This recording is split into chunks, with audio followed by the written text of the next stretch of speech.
ንስሐ ግቡ፣ ዘመኑ ቀርቧል፣ በወንጌል እመኑ አላቸው። የትኛው ወንጌል? ማርቆስ፣ ማቴዎስ፣ ሉቃስ፣ ዮሐንስ አልነበሩም በቦታው፣ አልተጻፉም እነዚህ መጽሐፎች። እነማንን ነው በወንጌል እመኑ ያለው? ከአምላክ ዘንድ የተሰጠው ነው። ለኢየሱስ የተሰጠው የኢየሱስ ወንጌል መጀመሪያ ማስተማር ሲጀምርበት ነው። ማስተማር ሲጀምር እድሜው ስንት ነው? ሉቃስ ወንጌል ምዕራፍ 3 ቁጥር 23 ላይ ማስተማር ሲጀምር እድሜው 30 ዓመቱ ነበራል።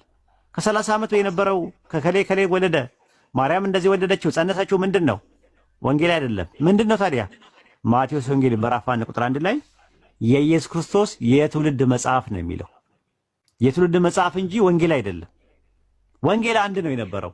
እነዚህ አራት ወንጌሎች ብሎ የሚሏቸው ነገሮች በወንጌል ላይ የተጨመሩ ውስጡ ወንጌል ያለበት ነገር ግን የሰው ንግግር የገባበት ነው።